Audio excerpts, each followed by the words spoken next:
नमस्कार, आदाब, सत श्री अकाल। इस वक्त हम मौजूद हैं थाना कोतवाली, गोला गोकर्णनाथ, जनपद लखीमपुर खीरी। एक प्रतिष्ठान पर हम मौजूद हैं। इससे पहले भी खबर प्रकाशित हुई है और आज फिर मीडिया को कॉल किया गया है। एक बार फिर जानते हैं कि क्या फीडबैक मिला है और क्या बताना चाहते हैं। क्या नाम है आपका? मयंक कश्यप और सूरज नाम है, गोला के निवासी हैं हम लोग। तो बताइए क्या समस्या है। समस्या हमने पहले भी बताई है। एक हमारे जेसीबी का सौदा हुआ था उन 25,50,000 में, जिसमें हम लोगों के साथ धोखाधड़ी हुई है। उसी के बारे में बताना चाहते हैं कि हमने कल दिनांक 2 तारीख को एसपी और डीएम के यहाँ गए थे। उनको एक एप्लीकेशन दी है कि जो भी धोखाधड़ी हमारे साथ हुई है सारे एविडेंस के साथ हमने उनको दिया है, और हम आशा लगाए बैठे हैं कि हमारे साथ जो है वो लोग सहयोग करें। जी। कितने लोग हैं जो लोग दोषी हैं, जिन लोगों ने फ्रॉड किया है, अंजाम दिया है? कौन कौन लोग हैं?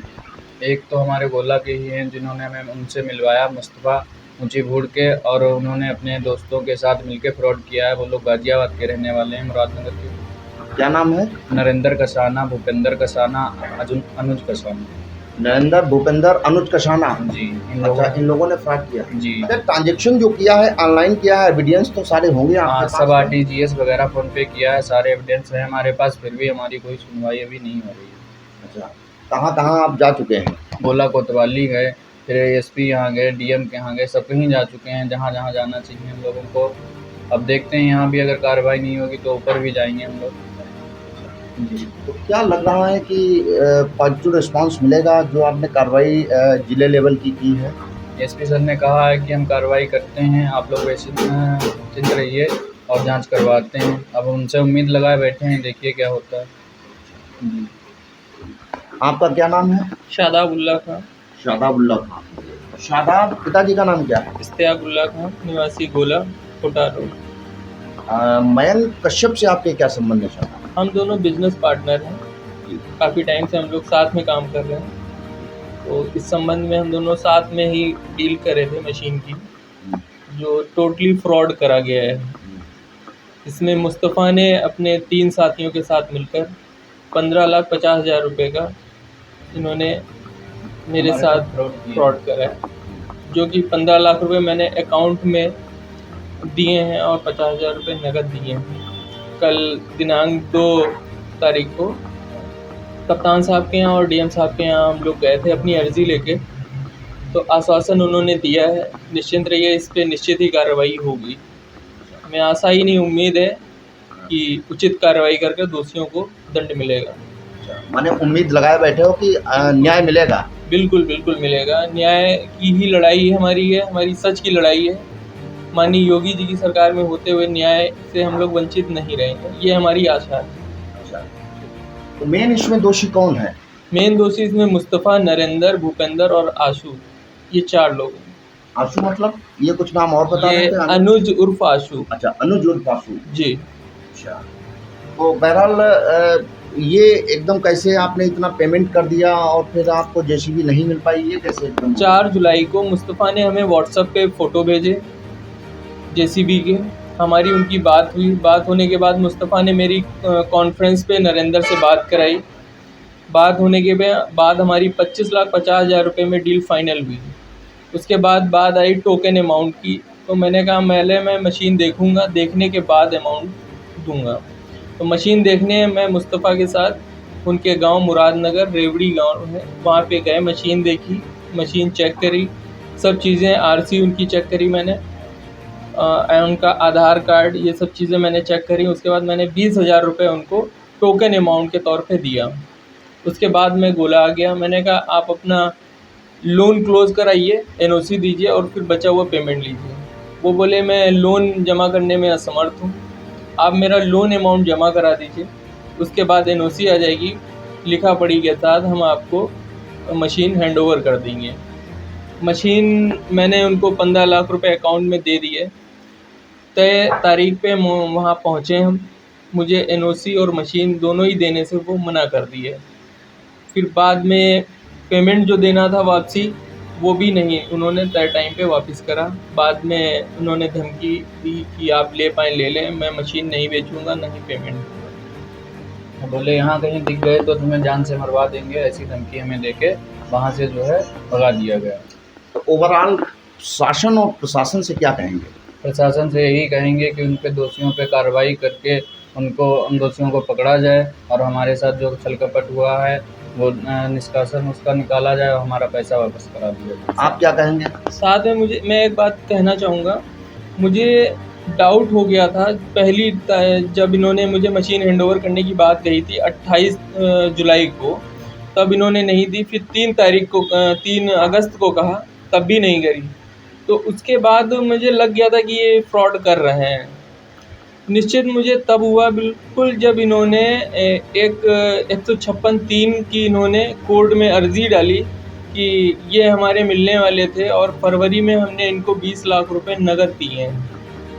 और उसकी जांच मुरादनगर थाने में आई। मैं थाने गया। थाने जाने के बाद मैंने अपने सारे एविडेंस दिए और उनको बताया, जो इन्वेस्टिगेशन ऑफिसर थे, कि इस तरीके से मेरे साथ ये फ्रॉड कर रहे हैं। 20 लाख रुपए वो फरवरी में बता रहे हैं। मैं 6 जुलाई से पहले कभी मिला ही नहीं हूँ, ना मैं गया हूँ। अगर गया हूँ तो वो बताएं मैं कहाँ गया हूँ। 20 लाख रुपए आपने मुझे दिए हैं, कहाँ से दिए हैं? नगद की बात कर रहे हो आप? कोई वीडियो हो, कुछ हो, बताइए। हमारी जांच करा ली जाए इस चीज़ की कि 6 जुलाई से पहले क्या हम कभी उससे मिले हैं या उसके गांव गए हैं या वो मेरे से मिलने कहीं आया है। इसकी जांच कर ली जाए।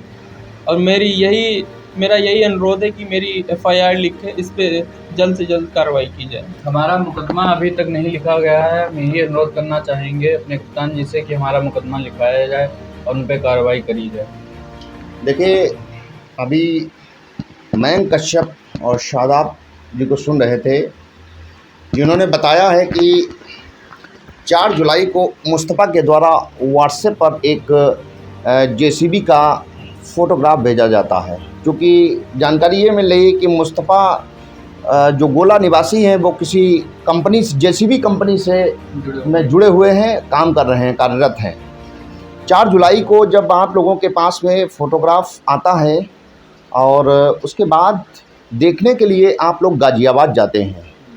गाज़ियाबाद जाने के बाद में वहाँ पर जब कंडीशन देखते हैं तो आपका मन कहता है कि JCB ले ली जाए। तो अर्नेस्ट बयाना की बात आती है, टोकन मनी की बात आती है। तो टोकन मनी आप लोग 20,000 रुपये बाई फ़ोन देते हैं, मतलब ऑनलाइन ट्रांजेक्शन करते हैं, ऑनलाइन ट्रांजेक्शन होता है। उसके बाद बड़ा कॉन्फिडेंस में आपको ले लिया जाता है। कॉन्फिडेंस में ले कर के पैसा धीरे धीरे लगभग 15 लाख रुपया ऑनलाइन पहुंच जाता है। 50,000 रुपये बताया जा रहा है कि नगद मुस्तफ़ा को दिया गया। और उसके बाद 28 जुलाई को आप लोग वहां पर मशीन लेने के लिए जाते हैं तो आपको बताया जाता है कि कुछ लोन इस पर चल रहा है, लोन अफोर्ड करने में, पे करने में हम लोग असमर्थ हैं, लिहाजा लोन अदा करवा दीजिए और मशीन ले जाइए। आप लोग काफ़ी परेशान थे, आप लोगों को सस्पेंस उत्पन्न हो रहा था। तो आप लोगों ने भी सोचा कि हम लोग कुछ ना कुछ करेंगे। अब क्योंकि 15,50,000 रुपये पहुंच चुका था, मशीन मिल नहीं रही थी, एक कंडीशन रख दी गई थी कि इसका लोन जो है वो पे करा दीजिए।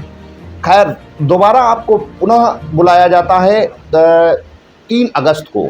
आप लोग जब 3 अगस्त को वहाँ पर पहुँचते हैं तो आप लोग वहाँ पर ये रिस्पांस पाते हैं, निगेटिव रिस्पांस। ना मैं मशीन दूंगा, भूपेंद्र नरेंद्र कसाना है और एक अनुज कसाना है, मुस्तफ़ा है, माने 4 लोग इसमें दोषी हैं। आप लोगों के पास सारे एविडेंस हैं।